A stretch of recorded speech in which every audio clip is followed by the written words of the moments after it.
Hello everyone, welcome back to my YouTube channel. और आज इस चैनल पर के माध्यम से आप इंग्लिश वोकेबलरी, इंग्लिश स्पीकिंग और ग्रामर के साथ साथ कॉन्फिडेंस भी राइज अप करना सीखेंगे। और आज इसी क्रम में मैं लेकर आया हूँ आपके लिए एक बहुत प्यारी सी और सुंदर सी स्टोरी, द ग्रीडी डॉग। तो चलिए समय को वेस्ट ना करते हुए अपन स्टार्ट करते हैं। और हाँ, वीडियो को लाइक करो, चैनल को सब्सक्राइब करो और बेल आइकन दबाना मत भूलना। चलिए तो अपन स्टोरी को स्टार्ट करते हैं। तो जैसा कि आप देख रहे हैं, the greedy dog. The greedy dog, dog यहाँ पर एक नाउन है। मैं एक एक वर्ड क्लियर करके चलूँगा, जैसा कि इससे पहले वाले वीडियो में मैंने जो किया था वही। द ग्रीडी डॉग, इससे पहले वाले वीडियो में भी हमने द के बारे में थोड़ा सा सीखा था।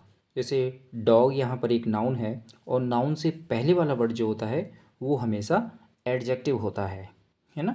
मैंने आपको बताया था, नाउन प्लस नाउन के पहले अगर कोई एडजेक्टिव दिया हुआ है तो उसके साथ आर्टिकल लगता ही है, हमेशा आर्टिकल लगता है। अब वो कॉन्टेक्स्ट पर डिपेंड करता है, ए लगेगा यहाँ एन लगेगा। अब चूंकि यहाँ पर्टिकुलर डॉग के बारे में बात हो रही है तो आर्टिकल द लगा हुआ है। चलिए स्टोरी को स्टार्ट करते हैं। There there was a dog. बस यहीं तक रुके। हमें बहुत आहिस्ता आहिस्ता करना है, जल्दबाजी बिल्कुल नहीं करनी है ना। देयर, अब जैसे कुछ बच्चों को देयर को लेके बहुत प्रॉब्लम होती है, तो इसको मैं आपको अलग से बता देता हूँ। थोड़ा सा दो लाइन लगेंगी, मैं थोड़ा सा आपको समझा देता हूँ यहाँ पर।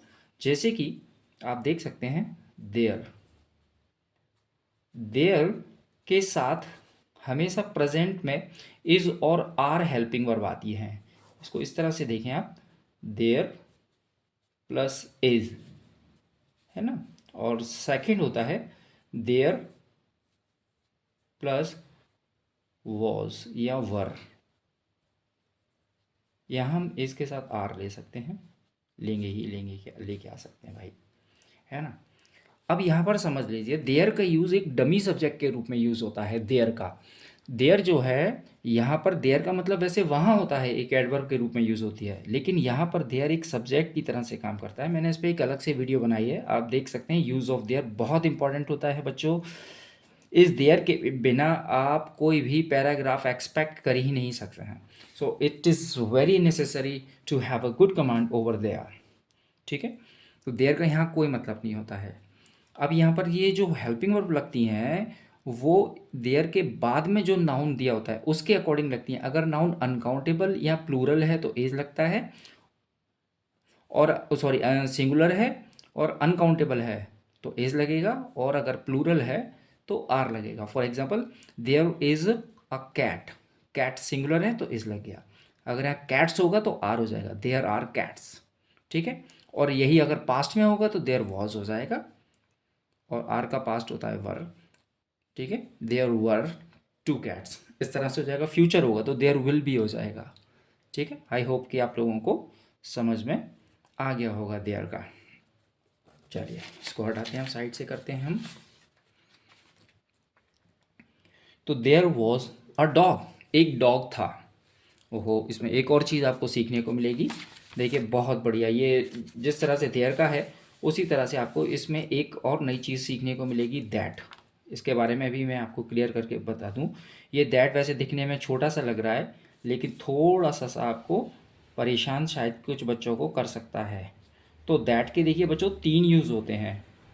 एक तो दैट होता है जो कंजंक्शन का काम करता है, जिसका हिंदी मतलब होता है की, जो एक कंजंक्शन का काम करता है। चूँकि मैं ये चीज़ें इसलिए भी बता रहा हूँ क्योंकि मैंने बैंक एसएससी वाले बच्चों को भी प्रॉमिस किया हुआ है कि बेटा ये आपका बैंक एसएससी में जो आती हैं चीज़ें वो भी मैं आपको कराऊँ, इसलिए मैं ये चीज़ें भी बता रहा हूँ। और ये चीज़ें ऐसी हैं कि आप कोई भी स्टोरी करें, कोई भी पैराग्राफ करें तो ये आपको करना ही पड़ेगा, है ना। जैसे कि अब आप देख लीजिए दैट, और एक दैट होता है रिलेटिव प्रोनाउन, जिसका मतलब होता है जो या जिसने भी होता है, इसका मतलब जो या जिसने। और एक होता है दैट, उसका मतलब होता है वह, दूर के लिए, है ना। दूर की चीज़ों को बताने के लिए, दूर के लिए यूज़ होता है ये, है ना।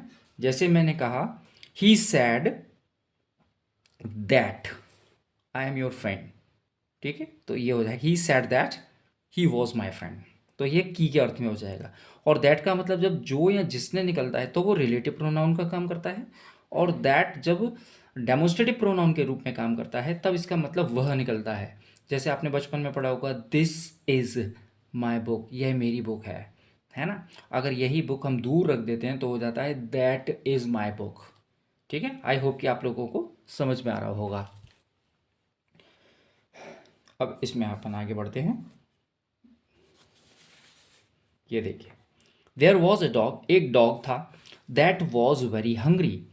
अब समस्या यहाँ पर आती है कि सर ये हमें कैसे पता चलेगा कि ये दैट है। आपने तो तीन तीन दैट बता दिए हमें कि ये तीन में से कौन सा दैट है। सिंपल सी बात है, अगर दैट के बाद में सब्जेक्ट आएगा यानी कि ये आएगा तो नाउन वाला हो गया, ठीक है, नाउन क्लॉज में यूज़ होता है, ठीक है। और अगर इसके बाद में वर्ब आ रही है तो ये प्रोनाउन वाला हो गया। वर्ब मतलब हेल्पिंग वर्ब हो या मेन वर्ब हो, ठीक है। और अगर ये सब्जेक्ट के रूप में यूज़ हो रहा है जैसे दैट इज़ माई कार, वह मेरी कार है, दूर रखी हुई है car, that is my car, तो ये प्रोनाउन हो गया, डेमोन्स्ट्रेटिव प्रोनाउन हो जाएगा। अब यहाँ पर क्या आ रहा है, दैट के बाद वॉज यानी कि वर्ब आ रही है। वर्ब आ रही है इसका मतलब इसका अर्थ निकलेगा जो, ठीक है। देयर वॉज अ डॉग, एक डॉग था, है ना। देयर का यूज़ मैंने आपको बता दिया। देयर का यूज़ कहाँ करते हैं, किसी चीज़ की मात्रा या संख्या बताने के लिए करते हैं, और वहाँ पर कोई एक्शन नहीं होता, कोई काम नहीं होता, सिर्फ हमें एक इन्फॉर्मेशन दी जाती है, और वो सिंगुलर प्लूरल काउंटेबल अनकाउंटेबल कुछ भी हो सकती है। जैसे देयर वॉज अ डॉग, एक डॉग था, इस तरह से, ठीक है। दैट वॉज वेरी हंग्री, जो बहुत भूखा था। यहाँ पर दैट का मतलब जो है, याद रखना रिलेटिव प्रोनाउन है ना, वर्ब लगा हुआ है, जो बहुत भूखा था। ही सज, अब चूंकि देखो ऑलरेडी वॉज लगा हुआ है यानी कि इसका मतलब क्या हुआ कि ये कि पूरी की पूरी स्टोरी जो है वो हमारी बनने वाली है पास्ट में। मैं पहले ही बता चुका हूँ कि अगर कोई सेंटेंस पास्ट में, कोई स्टोरी पास्ट में स्टार्ट हो रही है तो वो सारी की सारी सेंटेंस जो बनेंगे वो पास्ट में ही बनेंगे। दैट वॉज वेरी हंग्री, वह बहुत भूखा था। आगे देखें, ही सज्ड। एक और बात बता दूं, चूंकि ये स्टोरी है, स्टोरी बुक है, इंग्लिश लिटरेचर राइटर की है, कोई भी इंग्लिश लिटरेचर राइटर होगा उसने लिखी है बुक। जो ग्रामर वाले बच्चे हैं जो कंपटीशन की तैयारी कर रहे हैं तो उनको मैं बता दूं, यहाँ पर ये ही वर्ड इन्होंने डॉग के लिए यूज़ किया हुआ है, जबकि एनिमल के लिए दैट इट का यूज़ करते हैं, ठीक है बच्चों। लेकिन उसने ही यूज़ किया है तो अपन स्टोरी में आगे बढ़ते हैं। ही सर्च्ड, सब्जेक्ट के बाद सेकंड फॉर्म यानी पास्ट सिंपल, पास्ट इंडेफिनिट, ठीक है। उसने खोज की, सर्च मीन्स होता है खोज करना। जिस बच्चे को नहीं मालूम है वो यहाँ पर नोट डाउन कर सकता है, सर्च मीन्स खोज करना। फॉर फूड, सर्च के बाद हमेशा फॉर प्रपोजिशन लगती है। ही सर्च्ड फॉर फूड, उसने भोजन की खोज की, मतलब भोजन को ढूंढा, चूंकि वो भूखा था तो वो भोजन को ढूंढ रहा था इधर उधर। एवरीवेयर, एवरीवेयर मीन्स हर जगह।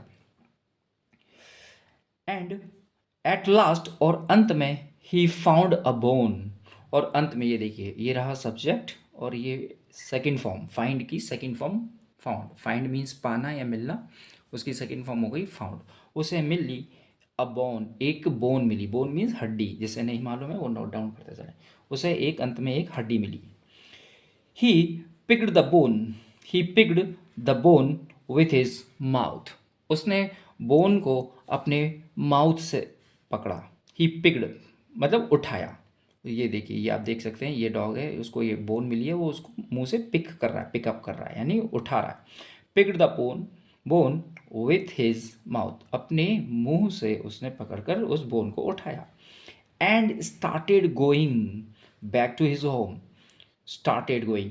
अब देखिए बच्चों, कुछ बच्चों के दिमाग में ये बात आ सकती है कि सर ये स्टार्ट भी वर्ब है तो आईएनजी कैसे आ रहा है। तो ध्यान से देखिए, स्टार्ट वर्ब के बाद हमेशा आईएनजी वाली फॉर्म आती है, जेरेंट फॉर्म बोलते हैं जिसको।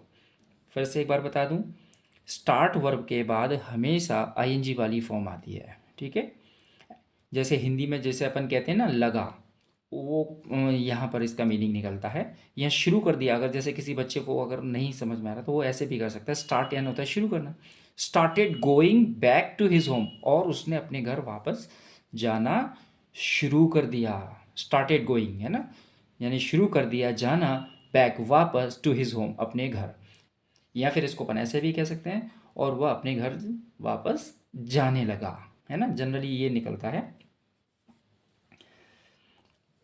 देयर वॉज, फिर से वही आ गया, देखिए there was a bridge on the way to his home. There was a bridge यानी कि एक ब्रिज था, ठीक है। यहाँ पर देयर का मतलब वहाँ नहीं है, कोई मीनिंग नहीं होता, सेंसलेस होता है, सब्जेक्ट एक डमी सब्जेक्ट की तरह से काम करता है, ठीक है। और ये जो वॉज हेल्पिंग वर्ब लग रही है ना, वो देयर को देखकर नहीं लगती है, इसको देखकर लगती है। मैंने आपको बताया था ना कि देयर के बाद में जो नाउन होते हैं सिंगुलर होंगे या अनकाउंटेबल होंगे तो पास्ट है तो वॉज और प्रेजेंट है तो इज, ठीक है। और प्लूरल होंगे तो इधर पास्ट में वर आ जाएगा और प्रेजेंट में आर। एम हेल्पिंग वर्ब आती नहीं क्योंकि सब्जेक्ट इसमें आ ये होते ही नहीं, ये सब्जेक्ट ये खुद बना होता है। तो देयर वॉज अ ब्रिज, एक ब्रिज था, ऑन द वे रास्ते में, ये एक फ्रेजेस है पूरा, ठीक है ना। फ्रेज जो वर्ड नहीं जो बच्चे नहीं जानते मैं बता दूं, फ्रेज का मतलब होता है a group of words. On the वे रास्ते में, इसका मीनिंग हमेशा यही निकलेगा, ऑन द वे। जब भी आपको ये वर्ड देखे आप हमेशा इसका मीनिंग होता है on the way to his home, उसके घर के रास्ते में। यानी कि वो जैसे ही वो अपने घर के रास्ते में जब वो जा रहा था तो उसके घर के रास्ते में एक ब्रिज पड़ता था, एक ब्रिज था। जब वो अपनी बोन लिया और जब वो वापस अपने घर की तरफ जाना उसने शुरू किया, यानी कि जाने लगा वो, तो उसे रास्ते में एक बोन मिली। उसको लेकर जब वो अपने घर जाने लगा तो उसके रास्ते में एक ब्रिज था, ब्रिज यानी पुल, ठीक है। आगे बढ़ते हैं। वैन ही स्टार्टेड, अब ये देखिए वैन एक इंटरोगेटिव प्रोनाउन भी होता है। इसमें भी कुछ बच्चों को प्रॉब्लम होती है कि सर वैन का मतलब कब होता है ना, और जब भी होता है। तो मैं आपको बता दूं, वैन का मतलब जब कब ये इंटरोगेटिव प्रोनाउन के रूप में यूज़ होगा तो इसके बाद हेल्पिंग वर्ब होगी और लास्ट में क्वेश्चन मार्क लगा होगा सेंटेंस के लास्ट में, है ना। और अगर वैन का यूज़ एक कंजंक्शन के रूप में यूज़ हो रहा होगा तो इसका अर्थ होगा जब। When he started crossing it, जब उसने इसको क्रॉस करना शुरू किया।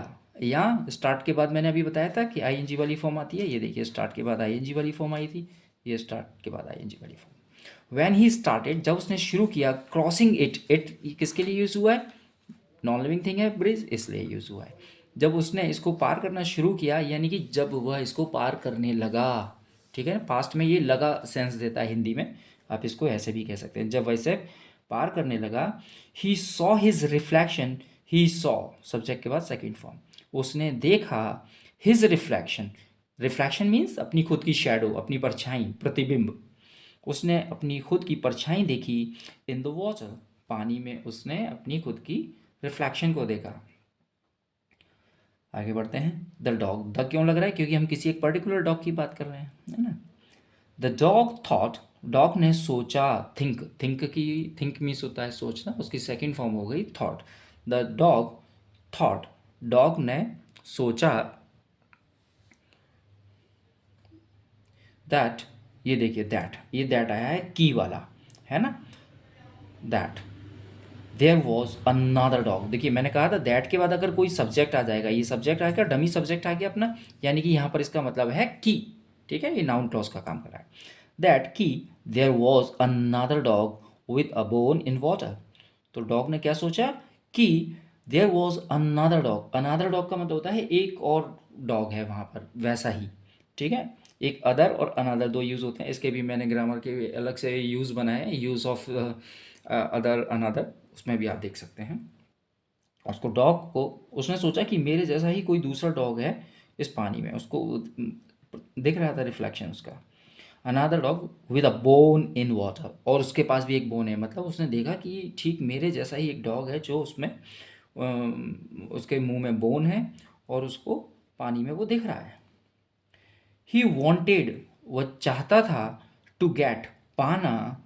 अब ये टू क्यों हो रहा है, जब भी दो वर्ब होती हैं इंग्लिश में तो उनके बीच में हमेशा टू आता है, क्योंकि एक मेन वर्ब होती है, एक इन्फिनेटिव होती है। ही वॉन्टेड टू गेट, वह प्राप्त करना चाहता था, यानी कि वह पाना चाहता था, दैट अदर बोन टू, उस बोन को भी। देखिए ये दैट तीसरा वाला दैट, तीनों दैट आ गए हैं भाई आपके इसके हैं, ठीक है बच्चों, तीनों दैट आ गए हैं इसमें आपके। ये दैट कौन सा है, सिंगुलर, सिंगुलर के लिए यूज़ हुआ है, ये बोन सिंगुलर है ना, और दूर की चीज़ के बताने के लिए है ना, कि वह, क्योंकि वो ऊपर खड़ा हुआ था ब्रिज के और ब्रिज के नीचे उसको शैडो में दिख रहा था वो, तो वो दूर हो गया उससे। तो कहता है, वो सोचने लगा कि उसे वो भी बॉन चाहिए उसकी, जो उसको रिफ्लेक्शन में दिख रही थी, यानी कि पानी में जो परछाई बनी हुई थी उसके मुंह में भी एक, क्योंकि उसका खुद का ही तो शेडो पड़ रहा था उस पर। तो वो सोचने लगा कि ये कोई दूसरा डॉग है, तो वो ये वाली जो दूसरा डॉग है, मुझे इसके पास जो बोन है मुझे वो भी चाहिए, वो ऐसा सोचने लगा। आगे बढ़ते हैं। सो ही स्टार्टेड बार्किंग। ये देखिए, स्टार्ट कहाँ गया, अभी आया था शायद ये रहा। स्टार्ट के बाद आईएनजी, मैंने बताया ना, स्टार्ट के बाद हमेशा आईएनजी वाली वर्ब आती है और इसका अर्थ निकलेगा स्टार्टेड के बाद अगर आईएनजी। एक्चुअल में ये इस पर भी मैंने एक वीडियो बनाई है। ये स्टार्ट और बिगिन टू के साथ यूज़ होते हैं, है ना, प्रेजेंट पास्ट फ्यूचर तीनों में यूज़ होते हैं। स्टार्टेड के बाद आईएनजी वाली फॉर्म, स्टार्ट के बाद हमेशा आईएनजी वाली फॉर्म आती है, किसी भी टेंस में हो। ये वाली आईएनजी वाली फॉर्म कभी चेंज नहीं होगी, ये चेंज होती रहती है ना, कॉन्टेक्स्ट के अकॉर्डिंग ये चेंज होगी। प्रेजेंट है तो स्टार्ट्स हो जाएगी, फ्यूचर है तो विल स्टार्ट हो जाएगी, परफेक्ट है तो हैज़ हैव स्टार्टेड हो जाएगी, इस तरह से। लेकिन ये आईएनजी वाली फॉर्म, जेरंड फॉर्म कभी चेंज नहीं होती। ठीक है, अब चूंकि पूरी स्टोरी हमारी पास्ट की है तो सेकंड फॉर्म यूज़ हो रही है। सो यहाँ एक कंजंक्शन है जिसका अर्थ है इसलिए। इसलिए ही स्टार्टेड बार्किंग, इसलिए उसने भौंकना शुरू कर दिया, या इसलिए वह भौंकने लगा।